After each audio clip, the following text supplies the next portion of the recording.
Seja bem-vindo a mais um Beats Podcast. Hoje temos uma presença encantadora. Eu estou com o Reginaldo Rezende, da Tivit e do Instituto Equipar. Muito obrigado pela presença, seja bem-vindo. Eu agradeço aí o convite, me senti bastante honrado aí. E estamos aqui hoje para um bate-papo bem descontraído aqui. Espero poder compartilhar bastante coisas da minha vida aí com vocês também. Maravilha. Temos uma pergunta clássica no podcast que é: quem é o Reginaldo na fila do pão? Se apresenta para o pessoal. Quem é o Reginaldo na fila do pão? Eu até vi alguns episódios, né? Mas vamos pensar de origem, história, né? E bagagem dessa vida. O Reginaldo é o filho da Dona Marina e do seu Hélio, irmão da Regina e do Reinaldo, esposo da Lília, pai do Lucas e do Henrique, um profissional de TI já com mais de 30 anos de experiência, é apaixonado por churrasco.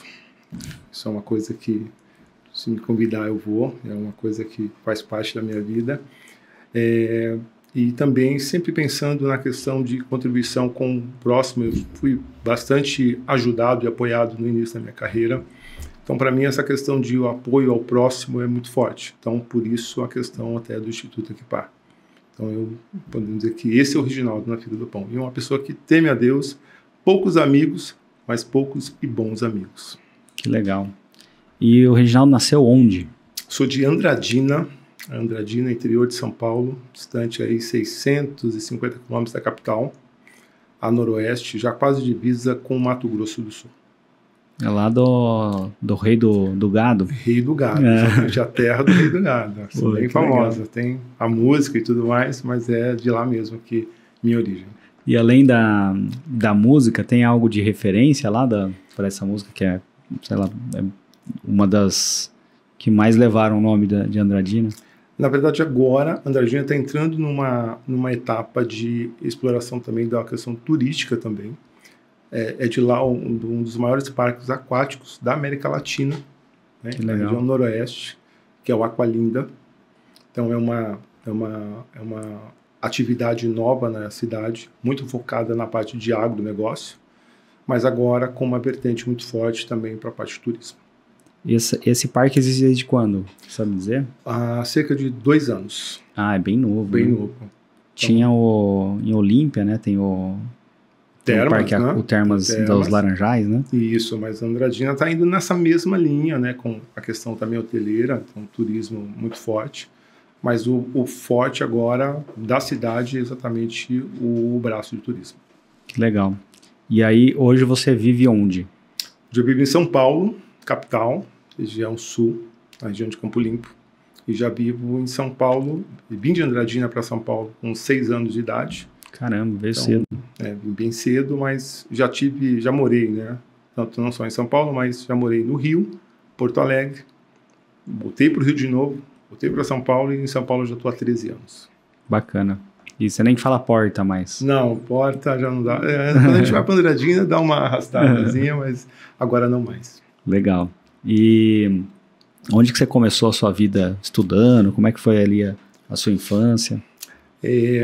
Para essa carreira na área de tecnologia, acho que um ponto bem importante, eu vou voltar aqui um pouco ainda no meu, antigamente, né? Você pode ver que eu sou antigo, né? Uhum. Mas como eu sou antigo, então tinha a oitava série, né? Que agora é o 9º ano, né?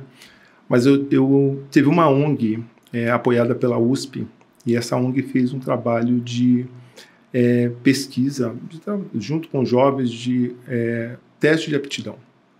Então, eu estudei numa escola pública municipal em São Paulo, a minha vida toda, né, desde o meu pré até o ano. E eu fiz esse grupo, essa instituição, eu fiz um teste de aptidão e deu para tecnologia e também para a parte de contabilidade. Então, dali que veio o primeiro ponto de despertar. Mas a minha carreira em si, eu acabei buscando um curso de uma faculdade de tecnólogo, né? Acabei me formando na FASP, que é uma faculdade aqui de São Paulo. E na FASP, então, eu acabei estagiando no último ano. Comecei o estágio numa instituição de ensino chamada Instituto Radial. No Radial fiquei por um bom tempo E do radial eu acabei migrando para a parte de consultoria. Então ali foi a minha primeira experiência nesse mundo de RP, de desenvolvimento. Então ali foi muito forte. Então ali que eu passei a ver esse mercado de soluções, tanto a parte de desenvolvimento de aplicações, como também soluções de RP. Então foi a minha primeira... A janela foi exatamente o Instituto Equipar. E essa questão do teste de aptidão, geralmente o que esse teste encontra ali? Se você é mais de humanas, de exatas, era mais ou menos isso? Exatamente, correto. E foi uma primeira experiência, eu achei bem interessante na ocasião, e hoje eu vejo, né, nesses mais de 30 anos de carreira, que aquele teste tinha, de fato, bastante embasamento para fazer essa recomendação, né? Eu amo o que eu faço, amo tecnologia, amo propor para os nossos clientes as soluções que venham a agregar, que venham fazer a diferença naquela empresa, que a empresa possa se tornar mais competitiva e tudo mais. E a partir de 97, então, fui apresentado para o mundo, que é o que eu mais tenho atuado hoje, que é a solução, a plataforma da SAP, que é um software de gestão alemão, que já está no Brasil há mais de 30 anos. Mas em 97 eu tive essa minha primeira experiência numa empresa mexicana, chamada Soptec. E a partir dessa experiência, eu entrando como desenvolvedor, eu tive essa oportunidade de conhecer esse produto, conhecer como é que é esse mercado, e eu migrei então da parte de desenvolvimento, como a BAP, migrei para um consultor PP, então fiz também uma academia de PP, depois eu virei gerente de projeto, então eu consegui ver tanto a parte de integrações, desenvolvimento, a parte de negócios, como consultor funcional, e também depois para a parte de gestão de projeto. Então eu consigo hoje, como um gerente de negócio, desenvolvimento de negócio na Tivit, eu consigo apoiar os meus clientes desde a concepção de uma integração a um negócio em si e também até mesmo nessa questão de gestão, que acho que é muito importante quando a gente fala de projetos. Perfeito. Nessa parte de dev, qual que era a linguagem? O que você trabalhava com que formato ali? Olha, talvez eu vou falar aqui algumas linguagens que os jovens aqui talvez não vão conhecer, né? Mas eu comecei, na verdade, como C++, né? Que seria a primeira linguagem. Depois eu comecei a trabalhar com COBOL, que acho que me deu bastante base. Mas trabalhei com Clipper Summer 87, então até o nome do produto já entrega um pouco a minha idade, né? 87, muitos não tinham nem nascido. E aí, para a parte de SAP, quando a gente fala de SAP, eu comecei desenvolvendo em ABAP, que é a linguagem de hoje, era a linguagem na época, hoje já está em aberto, né? É Open Code, mas você quando começou aqui no Brasil começou na verdade em 95, a SAP entrou aqui no Brasil, mas a partir de 95 a única linguagem que tinha era o ABAP mesmo. Cara, e como é que era que hoje a galera mais jovem aí e tal, já nasceu com internet, né, já sabe já não imagina como o mundo era antes, né, e aí a SAP em si era local, né, você tinha que fazer a aplicação local. Como que funcionava isso? Na verdade, eu acho que nessa época, acho que a grande diferença, por ser uma solução global e uma solução alemã, a gente tem, para esse ecossistema, a gente tem basicamente 3 países que fazem toda a diferença na questão de localização, quando a gente fala de aplicações legais, que é Brasil, que são Brasil, Índia e Rússia. Então, nós temos esse privilégio, né, de ter aí um sistema tributário bem complexo em relação aos demais países. Então, naquela época, vamos dizer assim, quando a gente não tinha essa parte do WhatsApp... Você acha que o nosso é o mais complexo? Eu acho que é o mais complexo. Também acho que sim. Eu acho que é. Eu não, na verdade acho não, tenho certeza. Né? Quando você fala vamos pensar aqui numa situação bem simples, né? Você vai vender uma Coca-Cola. Se a Coca-Cola é em lata, ela tem um imposto. Se ela está numa garrafa de vidro, é outro imposto. Se é uma garrafa de plástico, a gente tem um outro imposto. Então, como é que você vai explicar para um indiano, para um americano, para um alemão, que, de repente, o mesmo produto, mas, de repente, o envasamento sendo em embalagens diferentes, você vai ter impostos distintos. Então, nessa parte, eu acho que o nosso é muito complexo. Então, naquela época, O forte, na verdade, a gente aplicava sempre a localização Brasil, né, que acho que é um ponto muito importante, mas principalmente aqui, acho que 30%, 40% de um projeto hoje, de qualquer solução, não vou falar só da SAP, mas qualquer solução de gestão, a gente acaba dispensando, assim, focando esses 30%, 40% na questão tributária, que é bem complexa.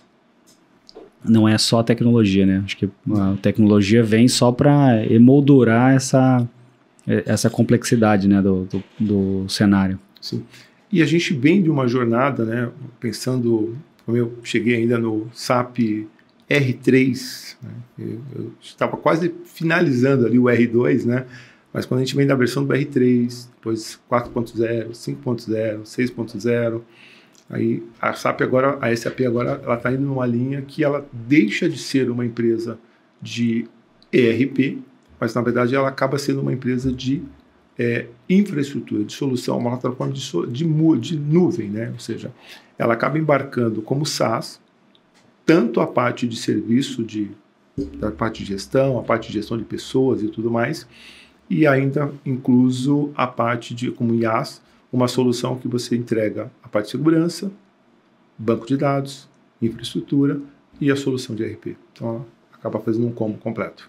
Esse é o SAP S/4HANA? É esse? Ou? Isso, exatamente. Esse, na verdade, ela tem duas versões, que a gente fala do Private Edition, né, que seria, vamos dizer assim, o pessoal até brinca, né, que é o SAP mais tradicional, que é a atualização do 6.0, e ela tem lançado e tem trabalhado muito forte no Brasil a solução do Public Edition, que aí a gente está falando do SAP Grow, que aí sim é uma solução que é uma entrega para o nosso cliente, já totalmente uma solução IaaS, ou seja, por completo, e a gente busca aí uma questão de tanto a parte low code, a gente já tem isso disponível para que o cliente possa ter, além do sistema, ele possa ter a solução de mercado, né?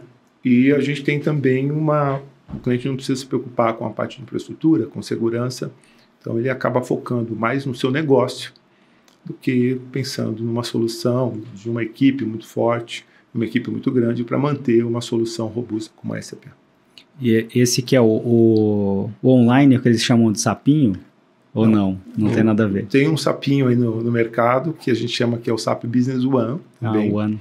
Isso, essa solução é voltada para empresas menores, em que tem uma complexidade de escopo, né, de solução menor também, mas como ela chegou aqui ao Brasil em 2005, ela também já está bem avançada na questão de desenvolvimento e na questão de localização Brasil também. Então, quem começou com SAP Business One em 2005 era um produto, mas ele foi evoluindo até mesmo com o lançamento do banco em memória da SAP, o HANA, né? Então ele teve um upgrade muito forte. Ele pecava na parte de performance, por exemplo, mas agora com um banco em nuvem, um banco muito mais robusto e com uma velocidade muito maior, ele também acabou ganhando também em escala. A gente vê hoje o Business One também em empresas de pequeno, médio e grande porte também. E na sua jornada, você falou que começou como dev, depois Isso. Você foi para um outro cargo que eu não me lembro mais, depois GP, Isso. Gestor de projeto. Então, na verdade, hoje são 3 perfis. Na verdade, são 4 perfis quando a gente fala do mundo SAP. A gente tem um perfil que é o perfil de infraestrutura, que nós chamamos de Basis, que é o cara que vai configurar, preparar o teu ambiente para um projeto e para a tua usabilidade. A gente tem um perfil de integração e desenvolvimento, que aí você vai no consultor de CPI, de BTP, de ABAP, né? Hoje também ele já está aberto para outras linguagens de programação, então você pode programar em Java, em .NET. Então as linguagens mais comuns de mercado, você também consegue desenvolver aplicação para SAP. A gente está falando então da parte de desenvolvimento e integração. E eu tenho uma parte de negócios, né? Que eu antigamente, vamos pensar na minha época, quando eu comecei, teria o analista programador, né? Então seria só o papel do analista. É aquela pessoa que conhece do negócio, conhece do processo e ele apoia o cliente para que o cliente possa escolher o melhor processo, né, adaptar o melhor processo dentro do SAP para que ele possa ativar isso para o seu cliente. E a gente tem uma última camada, que então eu falei do Basis, a parte de integração, e tem a parte de negócios, que é o funcional, E agora está surgindo um novo perfil, que é a pessoa de Analytics, que a gente está falando do SAP SAC, né? Que é a versão já embarcado dentro da solução. Você tem uma plataforma também de BI, ou seja, você consegue ter o RP com toda a sua parte de dados, e você tem uma camada também analítica que vai te acelerar.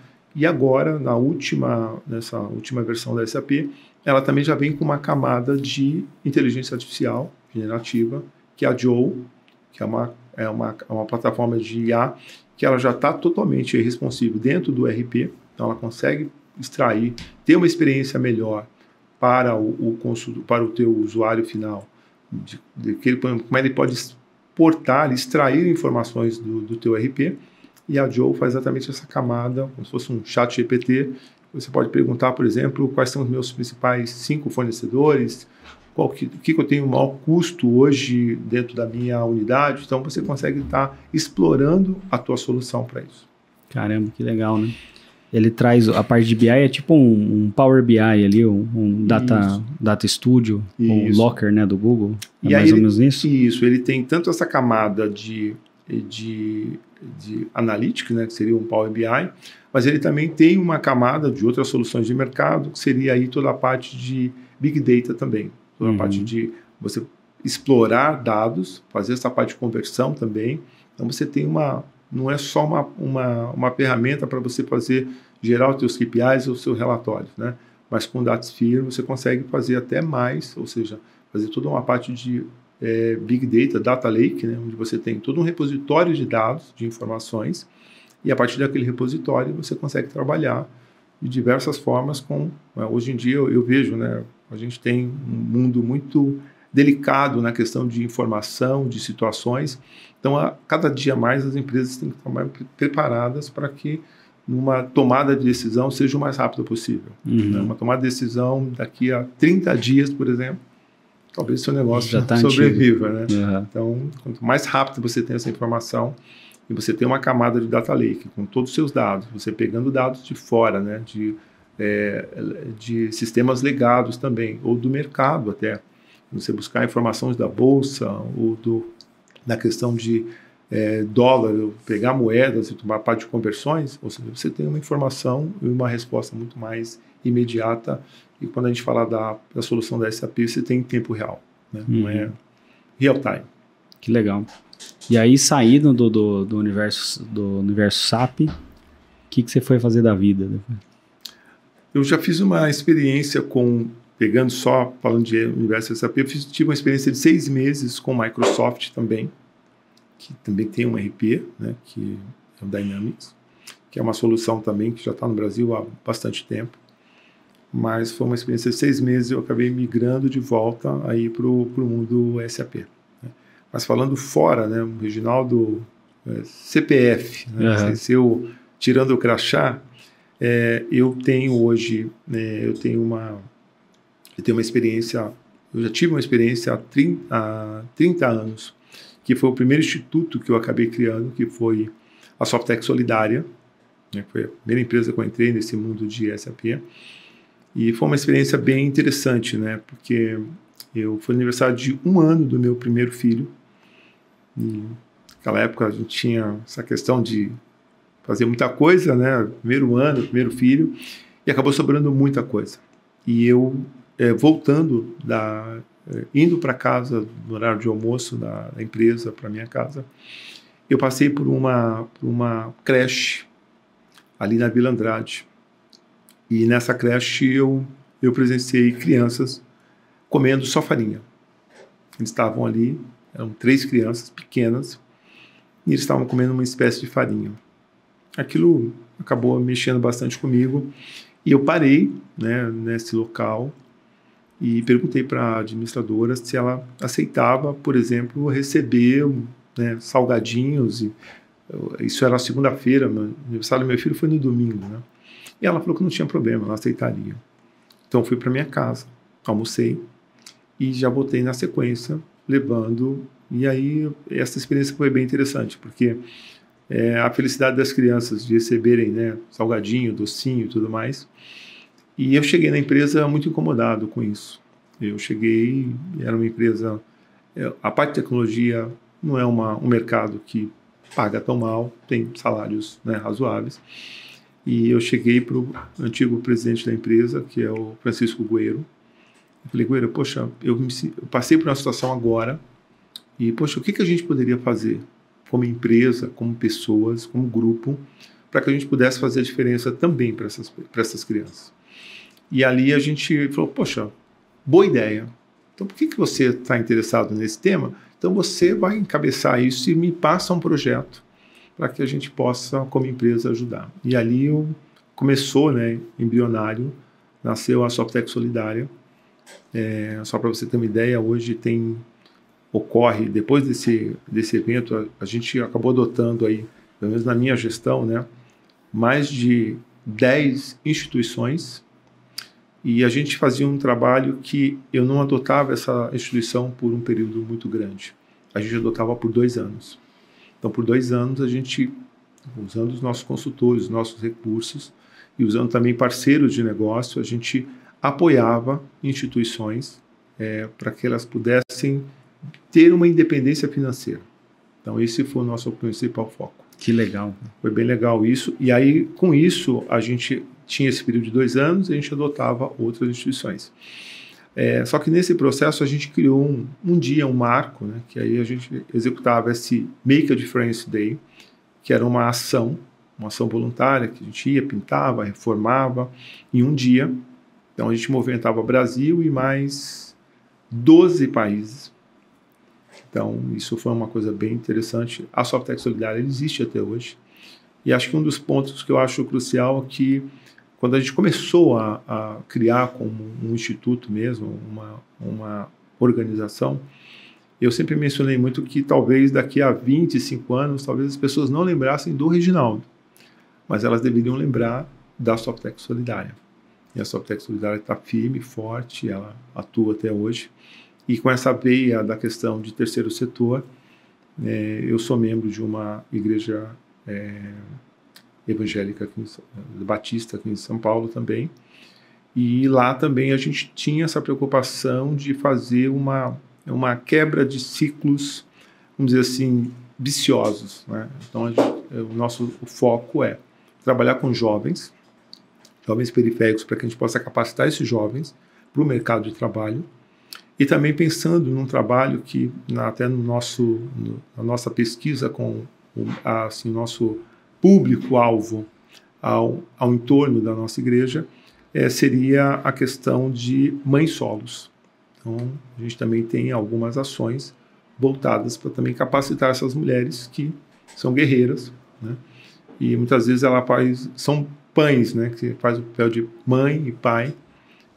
São 3, 4 filhos e uma só mulher cuidando dessa casa, né? Então, a gente também pensa nesse público também. Então, são os 2 principais alvos do Instituto Equipar.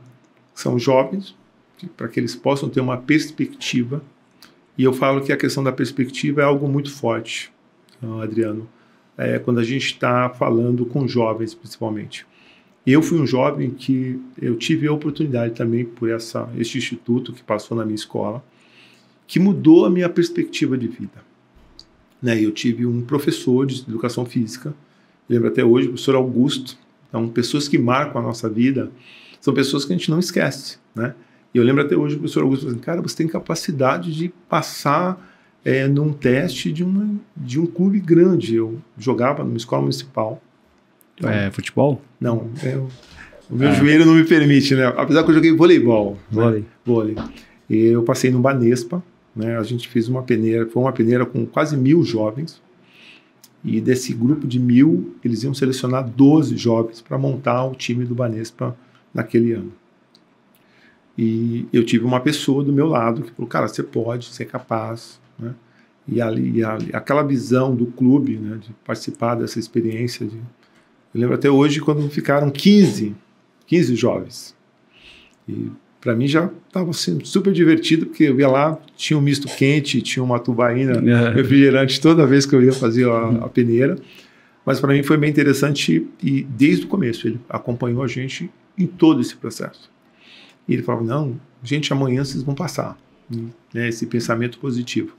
E eu lembro que 15 pessoas, todo mundo já jogando, experiência em clubes, né? Eu até brinquei com na verdade era um amigo também, passamos ambos. Eu falei assim, Rogério, pô, a gente já se divertiu pra caramba aqui, já tá muito bom o que nós fizemos, mas amanhã acho que é o último dia, nosso pensamento, né? Nosso pensamento é muito forte isso, né? E aí no último dia de peneira, foram chamou a primeira pessoa, um já olhou para o outro e falou, acho que agora somos nós, né? Chamou outra pessoa, não chamou nenhum dos dois. E chamou uma terceira pessoa, e tanto eu quanto o Rogério permanecemos. Fiquei no Banespa até meus 19 anos. Caramba, que legal. E ali, para mim, foi uma quebra de paradigmas. Eu conhecia, naquela época, São Paulo, que era a minha casa, e conhecia a casa da minha avó, que era em Andradina. Então, o universo, para mim, se restringia apenas nessas duas cidades. E ali não. Depois, disputando o campeonato metropolitano, estadual, campeonato brasileiro, né? Disputei sul-americano.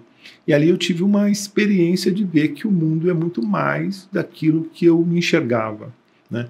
Então, quando a gente fala com os jovens e adolescentes do Instituto Equipar, eu passo muito essa visão para eles, dessa perspectiva que você não tem limite aonde você pode chegar, né? Então, para mim é muito importante que, falo isso com os meus filhos também, mas que você não... Muitas vezes a gente se limita, né, naquele mundo, naquele núcleo cercadinho, ali, né? Cercadinho, e eu levo isso para a minha vida pessoal, para a minha vida profissional também.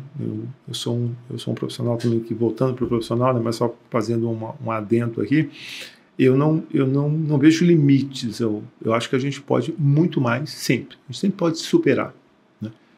A gente vê isso no mundo como um todo, no esporte ou na política, né? A gente vê aquela pessoa que faz um pouco mais, ela é capaz de fazer coisas extraordinárias. Eu penso nisso, nós somos capazes de fazer coisas extraordinárias. E você falou que você é da Igreja Batista, né? Isso. Seus pais também eram da igreja? Não. Como que você chegou na Igreja Batista? Eu falo que foi... eu brinco com a Lilian, que é a minha esposa, eu falo que foi um namoro meio que discipulador, né? Porque, na verdade, estava interessado na minha esposa e fui a um convite numa escola bíblica dominical, e foi exatamente isso. E ali eu comecei a entender um pouco mais, e para mim foi também uma experiência muito enriquecedora. Né? É engraçado essa questão de esporte, igreja e relacionamento. Sim. Eu jogava futebol quando era mais novo, né? Quando eu era moleque. Quase todo garoto aí. E aí eu jogava num time daqui. E aí o técnico levava a gente para uma igreja. E aí tinha que sentar, de um lado sentava as mulheres, do outro lado sentava os homens. Eu falava, pô, mas não tá compensando vir nessa igreja, né? Qual a vantagem? Então não tive tanta sorte como você. Não, para mim foi exatamente isso. Então foi bem interessante, né? Então essa troca, eu acho que a gente costuma dizer que tem a vida profissional, a vida, né, pessoal. Eu entendo que, como experiência de vida, é uma vida só, né? Você tem que viver tudo que a vida te permite da melhor forma possível, né? Eu entendo dessa forma. A gente tem que viver com plenitude. Eu até brinco, às vezes ela fala assim, você está falando isso como, né? Mas a gente tem que viver como se hoje fosse, de fato, o nosso último dia. Então, aproveitar tudo. E, às vezes, a gente não dá tanto valor àquelas coisas tão pequenas do dia a dia. Faz uma risada, né? Eu, no meu trabalho, eu acabo rindo bastante, acabo tirando sarro de muita gente também. Mas eu entendo que isso é o gostoso da nossa vida, né? Você aproveitar aquele momento que você está vivendo, que está sendo permitido para você viver aquilo da melhor forma possível, né? Então, esse é o que eu enxergo de vida. Você falou sobre o esporte, a igreja e a sua família. O quanto que você acha que esses três pilares acabaram te ajudando a se tornar a pessoa que você é hoje? Eu acho que são alicerces que moldam a gente de uma forma exponencial, vamos dizer assim. Primeiro que eu acho que a gente tem alguns privilégios na vida, né? Eu falo que família é um dos privilégios, né? Você tem uma família que te apoie, né? Não existe família perfeita, mas é aquela coisa assim, talvez você não tenha todo o apoio, mas se a coisa deu ruim, por exemplo, você sabe que aquelas pessoas você pode contar. Tem um porto seguro, né? Tem um porto seguro. Acho que isso é muito importante. E a questão da religião, a gente vive num mundo em que as pessoas não confiam umas nas outras, né? E eu falo tanto no mundo corporativo como na parte pessoal, cada vez mais há uma desconfiança, né? As pessoas não confiam, tem sempre uma questão de que alguém vai passar a perna, né? Então tem essa questão também. E é importante isso. Tem um comentário só. Às vezes a gente convida as pessoas para vir pro podcast, a pessoa fica ressabiada, falando, mas por que você está me convidando? Como você chegou até mim? Eu fiz essa pergunta para você. Tipo, achei interessante seu perfil, basicamente isso, né? E a pessoa fica com o pé atrás. Acho que, sei lá, vai vir aqui, vai acontecer alguma coisa. Vai passar uma informação aí de negócio, entendeu? Sigilosa. A gente não, vou deixar claro, a gente não sequestra ninguém, tá? Pode vir, não tem problema. Não, fica tranquilo, a gente pode vir mesmo. Mas e a outra questão, né? A gente falou de família, da questão da religião também. Acho que é importante a gente ter esse equilíbrio. E acho que um outro fator também é a questão da aceitação interna também, né? Acho que você está bem resolvido. Acho que isso é uma coisa que te ajuda. Qualquer coisa que venha a mitigar, de repente, a tua segurança, alguma coisa assim, você acaba entrando num processo, tanto profissional como pessoal, de uma forma mais insegura, né? Uhum. E acho que a segurança te dá exatamente, acho que esse tripé te dá a segurança para você falar, olha, posso usar, posso ir um pouco mais. Acho que isso é fundamental. É aquela questão, né, da insegurança. Você vê que geralmente as pessoas que praticam artes marciais, elas são menos violentas. Sim. E aí por quê? Porque ela tem a segurança Sim. de que ela vai conseguir se defender caso algo aconteça. E isso evita com que ela haja com medo e nesse medo acaba agredindo outra pessoa. Ou até precipitação também, né? Que acho que é uma outra coisa que hoje eu estou com 54 anos. Claro que eu até queria ter a mesma cabeça com 30, com 20, né? Essa experiência também ela te dá uma segurança e te reforça, né? Te valida em qualquer questão que você vai fazer. Hoje, pensando na questão profissional, estou falando aí de mais de 25 anos de experiência, né, numa solução complexa como a parte de SAP. Hoje, quando eu vou falar com o cliente, eu vou falar desde seja um C-Level ou nível gerencial, eu tenho bastante respaldo daquilo que eu já vivi, né, daquilo que eu já sofri com projetos. A gente aprende muito mais nos nossos erros do que com os acertos também. Mas acho que um ponto crucial é quando você... E a gente acaba, de alguma forma, passando isso para os nossos clientes. Uhum. Quando o cliente, pelo menos quando eu vou comprar alguma coisa, eu quero comprar de alguém que vai me orientar da melhor forma possível, né? Se você vai comprar uma TV, você faz 2 perguntas e o vendedor não sabe te falar daquele produto, né, ou quais são as vantagens daquele produto, poxa, eu acho que eu vou pesquisar uma outra televisão. E eu vejo isso muito na parte de tecnologia, né? Cada vez mais, e hoje a gente tem, você vai fazer uma consulta médica, você já vai no Google ali, né, já vê o resultado. Então, a gente tem muitos especialistas. Então, quando você tem um profissional que te dá uma visão daquilo que ele já viveu, eu acho que faz toda a diferença quando você vai fazer uma escolha. Eu vou contar uma situação que aconteceu comigo nesse mundo de SAP. Eu tive um cliente, eu não vou falar só o estado, né, para não falar a cidade, mas eu tive um cliente no estado do Espírito Santo que a gente fez todo um processo de levantamento, de assessment com esse cliente, fizemos o desenho, fizemos a proposta. Ele estava satisfeito ali com a proposta. E praticamente para fazer o fechamento, né, dessa venda aí, ele fez um convite final para que a gente pudesse fazer essa visita a algumas lojas do supermercado dele. E sou bastante curioso e fui no supermercado e eu percebi que assim, a parte de infraestrutura das lojas eram bem precárias. E aí eu fiquei olhando, geladeira pingando água, né? Olhei algumas coisas. E à noite, né, na casa dele, ele ofereceu até um jantar pra gente, estava eu pré-venda. E ele ofereceu um jantar até, poxa, e aí, estou pronto para esse SAP? Aí eu vou falar aqui o seu Mauro, vamos dizer assim. Seu Mauro, eu acho que o senhor não está pronto ainda. Eu investiria na parte de infraestrutura das tuas lojas. Você teria uma redução de custo e talvez você estaria um pouco mais pronto para fazer essa jornada de SAP. Olha, Adriano, aquilo foi uma ofensa para aquele homem. Ele ficou super ofendido. Caramba. Acabou o jantar, né? O jantar ali, né? Perdi minha venda. Já também. Tinha comido? Já tinha começado a beliscar. E aí, perdi a venda. Aí eu lembro até hoje que o meu presidente falou assim, poxa, cara, agora perdemos o projeto. E aí eu fui embora, ali, né, humilhado, derrotado, né, porque não tinha dado certo e tudo mais. E aí passaram-se 3 anos. 3 anos. Foi exatamente nesse período que eu fiquei 6 meses com a Microsoft. E esse cara me ligou. Falei, Ginaldo, poxa, e aí, tudo bem? Lembra de mim? Falei, poxa. Tá bravo ainda? Você falou. Não lembrava, né? Não lembrava e tal. E ele falou assim, rapaz, eu preciso te falar uma coisa.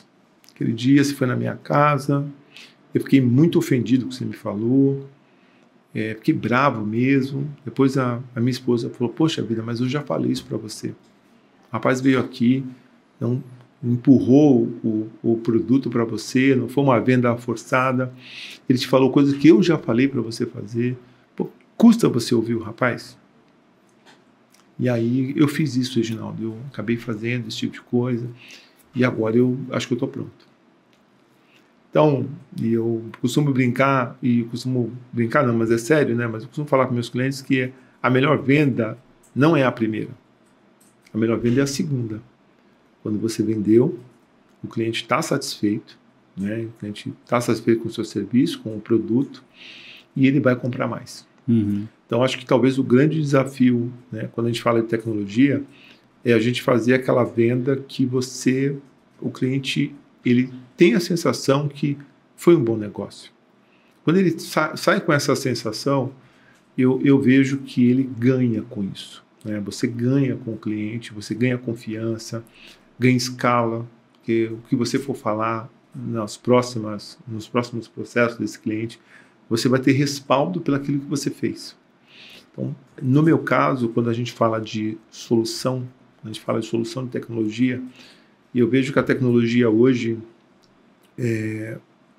muitas vezes a gente está falando de inteligência artificial, a gente está falando de muita coisa, mas no final de tudo isso, o mais importante é que o cliente enxergue valor.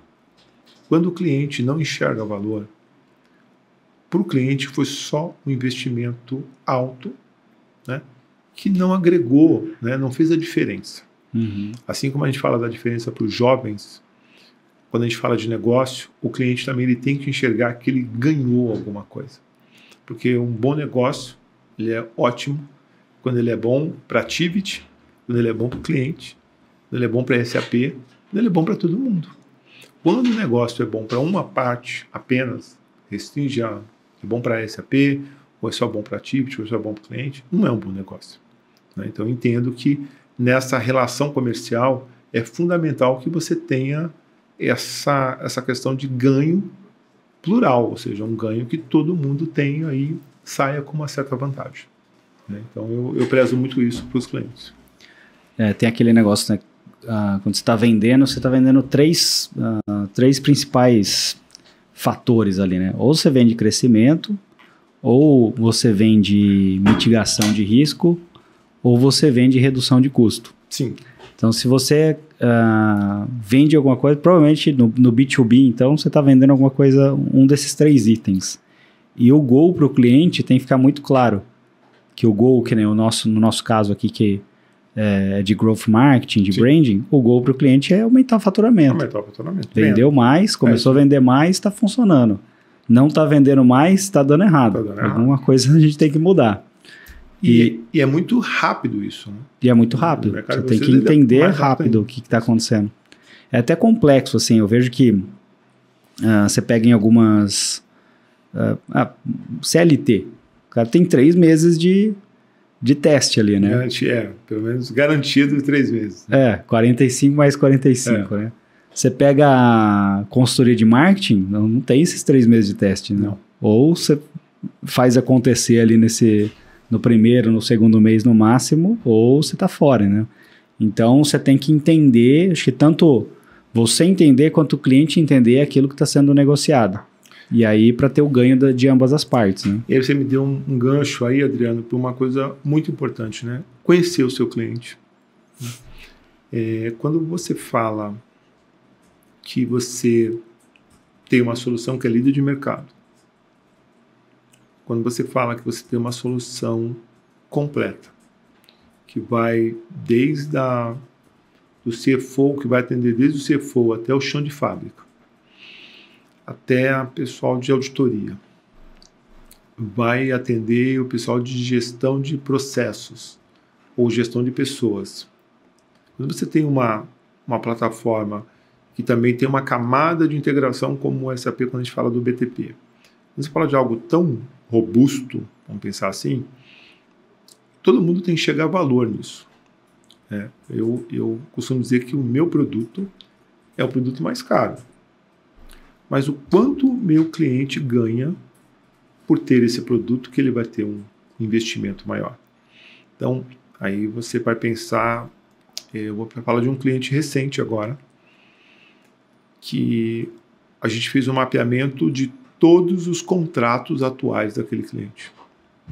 Ou seja, se você migrar para o SAP, o que você tem hoje de legado que você não vai precisar mais?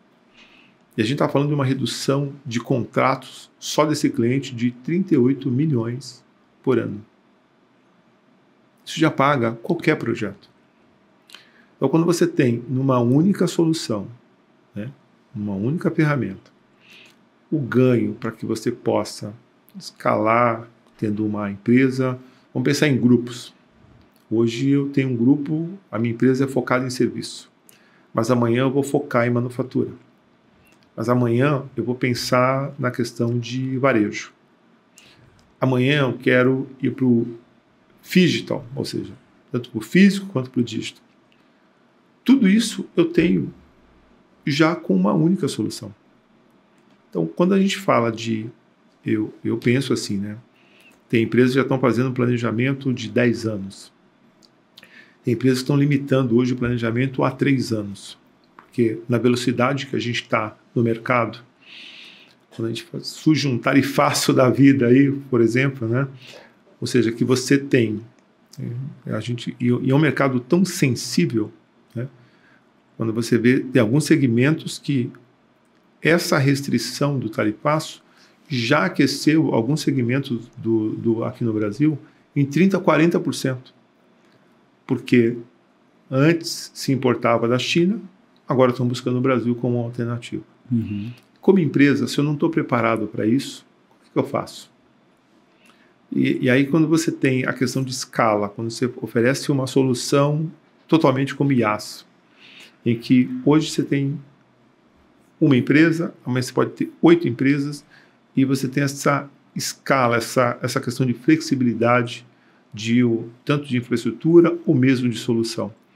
Quando você pensa nisso, e pensando também na questão de globalização, hoje não dá para você falar que você trabalha em ilhas, né? Ou seja, os países estão conectados. Uhum. E você tem uma solução que ela já atende aí 75% do PIB mundial, robusta, já testada.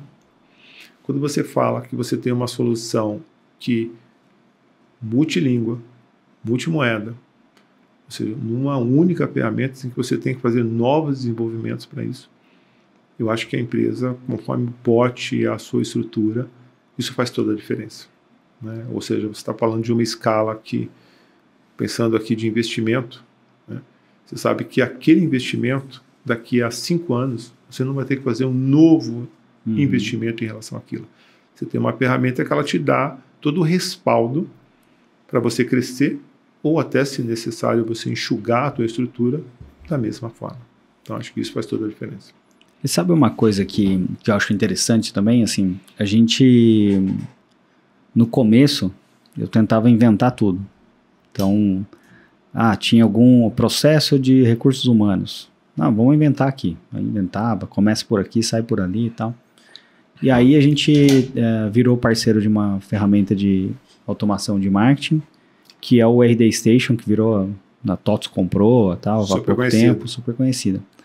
E aí eu percebi que tinham muitas coisas lá que, cara, um monte de gente desenvolveu, testou, aprovou, funcionou, e eu tava lá tentando reinventar a roda.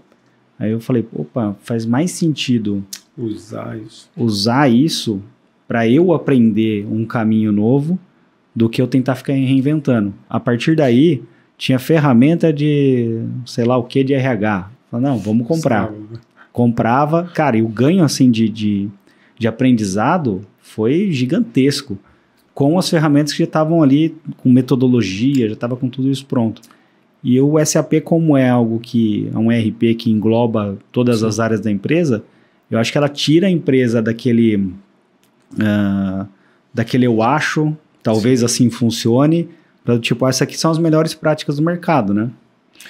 E eu vejo que, assim, eu acho que a grande vantagem, acho que desde quando eu conheci esse produto, é exatamente essa questão de você ter, na mesma ferramenta, vários processos. Eu falo que é um Lego, né? Então você tem, você vai falar de quantas apagaram, quantas receberam, pensar num back-office da vida. Você tem diversos scope items que vão atender ao fluxo que a empresa necessita. Então, quando a gente fala do SAP, você fala que agora a gente fala que antigamente a gente tinha o SAP como uma solução nominal. Então, era o usuário do Adriano, do João, da Maria. Então, a gente dava nomes e eram realmente restrito àquela pessoa. A gente mudou agora, quando a gente foi com esse Move to Cloud da SAP, ela mudou e está colocando agora uma escala que seria por FUEs, por equivalência de uso. Então, você pode ter, na mesma equivalência, 1:1, 1:5, ou até 1:30. Então, você consegue ter com uma única FUE, você pode ter até 30 pessoas fazendo a parte de data entry dentro do teu sistema. Então, você reduz aí essa questão de essa gestão de nome por nome, mas você restringe agora a uma questão de usabilidade. E aí tem surgido até um perfil novo no mercado, que a gente fala que é o PCA, que é a pessoa que é o gestor, ou seja, ele vai medir a usabilidade daquela ferramenta. Então, para o usuário, para o cliente final hoje, a gente vai ter tanto do parceiro da SAP, né, ou, eventualmente, se ele fechou esse contrato direto com a própria SAP, ele vai ter uma pessoa que vai medir e vai fazer a gestão do uso dele daquele contrato. Então, acho que isso também é uma coisa que tem surgido e tem feito toda a diferença. Porque a gente vem do mercado on-premise, vamos pensar assim, que é um mercado em que você comprava mais do que você usava. Uhum. E de cada 10 clientes que eu pergunto, que eu vou fazer um bate-papo, 11 não sabem o que ele comprou. Uhum. Acontece muito com ferramenta, né? É direto isso. O que você tem? O que você comprou? Você tem direito a esse produto? Ah, cara, eu não sei. Então, e a gente passa para um modelo que essa gestão, essa usabilidade, o cliente ele tem isso de forma muito mais transparente também. Uhum. Então, isso acho que passa uma questão de confiança, de transparência na questão de relação SAP, cliente e parceiro. Uhum. Então, acho que isso foi uma mudança bem radical. Tem até uma história curiosa, quando a gente começou a usar CRM aqui, a gente comprou um CRM que era o Pipe Drive. Pipe Drive, conheço também. E aí a gente, beleza, fizemos as aulinhas lá, tal. É aqui, vamos personalizar isso, tal. Meu, ficou um Frankenstein. Um Frankenstein. E aí ninguém entendia nada, daqui a pouco para de usar isso, vamos voltar para a planilha. E não está funcionando, e eu não vou mais usar, e o outro, não, tem que usar, virou aquele debate. Aí o RD lançou o CRM da RD. Isso. E para ganhar mercado eles lançaram um gratuito lá. Aí eu falei, vamos migrar para o gratuito, a gente já tem o RD o módulo de marketing, vamos migrar para o CRM. Migramos para o CRM e, não, vamos já entrar no pago e tal. Falei, não, vamos usar o gratuito. Porque o gratuito tem a metodologia. Sim. A hora que a gente entender isso aqui e achar que existe uma necessidade, a gente migra para o pago. Sim. Foi a melhor coisa que a gente fez. Nós nos adequamos Amadureceu. à ferramenta, entendemos e depois, seria mais legal se tivesse uma etapa aqui X, Y e tal. E aí hoje, se tirar o CRM, todo mundo está trabalhando no escuro hoje. Mas eu acho que isso é uma coisa cultural nossa, Adriano. Eu vejo que a gente encontra empresas grandes, bilionárias, mas que o processo, eu até brinco, né? Esses dias eu até brinquei na Activity. O processo eu dei, mais ou menos parece uma música do Zeca Pagodinho. Eu nunca vi, não conheço, só ouço falar. A gente fala de processo, mas esse processo mesmo é bonito de se falar, mas dentro de instituições grandes, culturalmente, o brasileiro, a gente tem essa característica de se adaptar, de dar um jeitinho. Né? Isso é uma coisa... Isso é bom, até um certo ponto, mas isso pode ser um veneno quando usado sem prescrição. Né? Quando a gente vê empresas que dizem que tem um processo, mas esse processo não existe, e a gente ainda sofre aqui em muitas companhias daquela síndrome de Gabriela. Eu nasci assim, fui sempre assim, e sempre fiz dessa forma. Mas nós não estamos abertos ainda para essa parte de transformação. Por isso que eu acho que a primeira onda da SAP, e não vou falar só da SAP, mas mesmo da Oracle também, a grande dificuldade no mercado brasileiro foi exatamente essa questão cultural. A gente compra uma solução global com as melhores práticas, mas eu quero fazer do meu jeito. Mas para mim não funciona. Para mim não funciona. Né? Vamos pensar na parte financeira, que deve ter 27 ou muito mais cenários que é só uma questão de costume.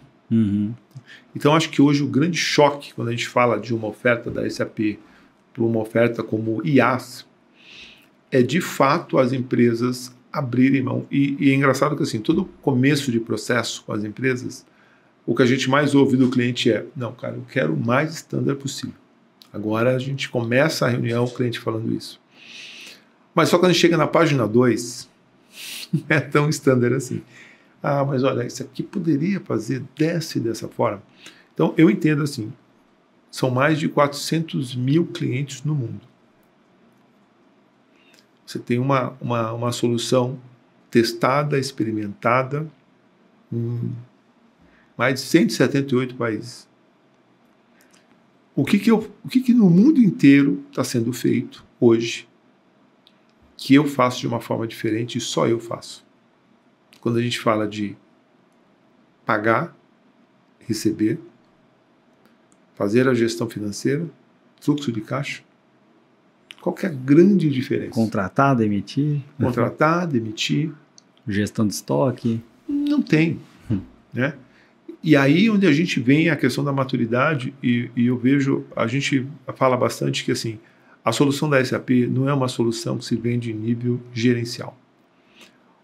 O nível gerencial, o nível técnico, ele vai validar a solução. Mas uma solução dessa, ela tem que ser uma decisão C-level. É o C-level que vai comprar, é o C-level que vai comunicar para a empresa aquilo que a empresa vai passar a usar. Quando a gente tem esse alinhamento dentro da empresa, o projeto flui de uma forma mais tranquila. Quando a gente não tem esse alinhamento, são aqueles projetos que você vai desenhando e vai costurando, e ele vai ter uma série de gaps. Então, essa é uma coisa também bem interessante a gente tratar quando a gente fala de projetos. E eu não estou falando só de SAP, mas projetos de ERP. É quando você compra uma solução, mas você quer desconstruir aquela solução e quer fazer uma outra solução. Não faz sentido. Mas eu tenho clientes que ele tem, que a gente chama de ZES, né? São programas desenvolvidos dentro do SAP. Eu tenho clientes com mais de 15 mil desenvolvimentos. Caramba. Ele comprou um produto líder de mercado, e ele fez outro produto. E aí, quando você vai falar de uma migração, de uma atualização, né, a gente está agora a SAP está numa janela agora que a primeira janela agora é 2027, que algumas versões passam a não ter mais manutenção da SAP, estendido até 2030. Quando a gente falava desse tema em 2023, parecia muito longe, muito distante. A gente já está quase na metade de 2025. E ainda a gente tem 30% da base da SAP que migraram. E aí, como é que vai ser esse último ano nosso? Nossa. Entendeu? E aí é nessa proporção que a gente vê um mercado em franco crescimento, né? Eu até estava agora no almoço comentando, e a gente vê exatamente isso. A gente tem uma nova bug do milênio, que foi o ano 2000, né? Então, muitos aqui talvez não lembram, mas parece que o mundo ia acabar no ano 2000. Ia acabar. Um monte de gente falou que ia acabar. Eu falei, pô, vamos morrer com 15 anos. Eu ficava pensando. Mais ou menos isso. Então, assim, a gente tinha uma situação, mas eu vejo que a gente tem um novo mundo na questão de data, de prazo, que é 2030. Só que 2030 a gente está falando de 5 anos. E tem empresas que, para tomar uma decisão como essa, a empresa, para ter isso maduro, ela vai gastar 2, 3 anos. Entra numa negociação, o ciclo de venda de um produto como esse é um ciclo de venda na casa de 9 a 18 meses. Você percebe que o tempo está acabando. Está acabando. Então isso é bem radical. Cara, eu não perguntei como você chegou na Tivit. Como eu cheguei na Tivit? Essa é uma boa pergunta. Eu trabalhava numa empresa multinacional também, uma empresa belga, chamada Delaware. E a partir dessa empresa, eu acabei tendo uma oportunidade na Tivit. Passei por um processo e aquela coisa de uma escolha profissional, né? Eu acabei migrando, eu acabei de sair da Delaware, fui para o grupo ASA, que era um grupo argentino, e eles encerraram a operação aqui no Brasil em 2003. Fiquei fora do mercado por um mês e meio, porque nesse período eu tive um convite da Tivit. Foi até estranho, tinha acabado de ser desligado, né? Você gostaria de participar de um processo aqui na Tivit? Pô, claro, né? E só que o processo aqui é muito lento. Achei que você tivesse estranhado também. Não. Pô, como é que você chegou até mim? Não foi. E essa foi uma particularidade bem interessante, que assim, eu falei assim, olha, poxa, estava em casa, estava tranquilo, até descansando um pouco, né? Que esse mercado ele é tenso também, né? Eu acho que eu vou tirar aí pelo menos um mês sabático e tal, e um mês sabático, né? Tem gente que tira um ano, né, sabático. Eu falei, vou tirar um mês sabático. E nesse meio tempo uma pessoa me ligou. E aí passei por um processo, foi um processo super rápido, apesar de ter falado que ia demorar bastante. E eu comecei na Tivit como um executivo de contas. Entrei para o time de utilities da Tivit. Até a pessoa que foi teve todo um processo, eu entrei através do Sérgio Anicelli. E aí eu entrei e logo depois ele me direcionou para o time, o direto era o Ivan. E eu comecei a trabalhar com utilities em especial, como executivo de contas. Só que um ano depois, eu entrei na Tivit em 2022, estou há 4 anos lá. Só que um ano depois foi criado a Tivit, pensando exatamente nesse boom e nesse foco em SAP, ela criou uma LOB de SAP. A gente trabalha com SAP há mais de 25 anos na Tivit, tem uma parceria de mais de 15 anos com a SAP, mas como unidade de negócio, algo focado, direcionado, a gente construiu isso há 3 anos atrás. E nesse processo, eu acabei fazendo parte desse time como um BDM, que é um gerente de desenvolvimento de novos negócios. Então, meu papel lá, hoje, o que eu faço é apoiar o time comercial na proposição de SAP, para os nossos clientes e também apoiar o time da consultoria, que são os responsáveis pela construção das nossas propostas técnicas e comerciais para os nossos clientes. Então, eu passei por esse processo, fiquei 1 ano como executivo de contas e depois eu tive o convite para migrar para ser um BDM. Então, lá eu tenho uma equipe de outro BDM, que é o Newton. Eu tenho a Érica, que acaba fazendo a parte de parcerias com a SAP. E, tanto que no primeiro ano eu fazia esse papel, que seria um papel de PBM, vamos dizer assim. Então, o relacionamento com a SAP, eu que tocava. E demanda isso, tem muito trabalho. Então, hoje a gente tem uma pessoa focada na parceria, que é a Érica. Eu tenho um outro BDM, que é o Newton, que é uma pessoa também já com bastante experiência em SAP. Então, eu sou um par aí. Na verdade, isso acaba sendo um trio aí, né? No foco com a SAP, a Érica, eu acabo apoiando também no que diz respeito a projetos, e o Newton focado muito na parte de serviço. Quando a gente fala de alocação, de sustentação, ele acaba focando mais nessa parte. E a gente tem duas linhas de atendimento. Eu digo que são 3 linhas de atendimento, que é a parte de infraestrutura, que aí é o Carlos Batista. Ele faz todo o trabalho da parte de bases, que é essa pessoa que prepara o ambiente. Eu tenho o Rodrigo Queiroz, hoje na nossa estrutura, que ele responde pela parte de delivery. E aí ele está fazendo tanto a parte funcional, quanto a parte de integração e a parte de desenvolvimento. E eu tenho uma outra camada, e aí focada numa unidade separada da Tivit, que foca na parte de gestão de projeto. Então, a gente tem isso de uma forma estruturada dentro da Tivit. Hoje a gente fala que a Tivit é uma multinacional brasileira. São cerca de 6 mil colaboradores no Brasil, mais cerca de 2.500 colaboradores em Latam, como México. A gente tem Latam tem México, Colômbia, Peru, Chile, Argentina. Então, a gente tem uma cobertura tanto de América Central, Norte e América do Sul. Então, são mais 2.500 colaboradores. Dentro da estrutura de SAP, hoje nós temos cerca de quase 500 colaboradores, né, que atuam com cerca de clientes ativos. A gente está falando de mais de 1.300 clientes ativos hoje na Tivit.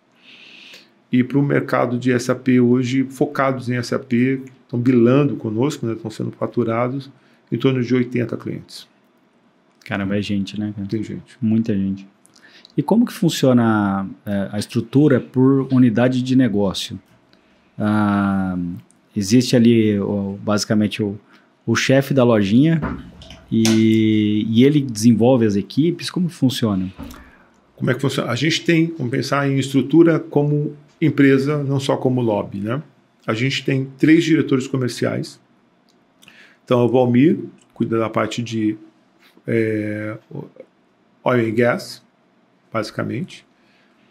E eu tenho o Alexandre Silva, que cuida mais da parte de bancos, seguradoras, né? Tem um pouco de manufatura também.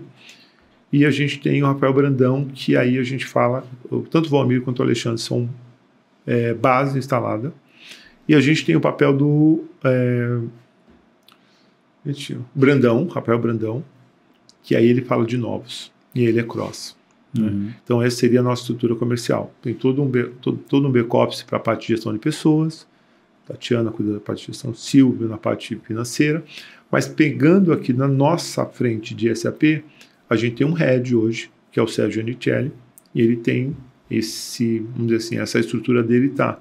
O Rodrigo e o Carlos são exatamente esses executivos sêniores, e ele tem uma equipe focada aí, que seria a parte do lobby, que seriam os BDMs e as PVMs e os arquitetos. Porque como é uma solução muito ampla, né, dificilmente uma única pessoa vai conhecer tocar todo o portfólio da SAP. Acho que eu não conheço, nesses quase 30 anos de SAP, eu não conheço ninguém que conheça todos os produtos. Nem o Mr. SAP, que inventou o jogo, não sabe. Eu acho que não. Nem os ex-BM da vida acho que conhecem todo o produto. Então, a gente hoje nós temos 4 arquitetos, né, focados aí, o Silvio, o Fontão e o Xavier, que são mais diretos aí nessa parte de construção de propostas. E ainda tem o Peter, que aí focado na parte de infraestrutura. Então, hoje, como a gente faz uma oferta de IaaS, a gente sempre tem que ter alguém que conheça também dessa parte de infraestrutura para fazer essa oferta para os nossos clientes.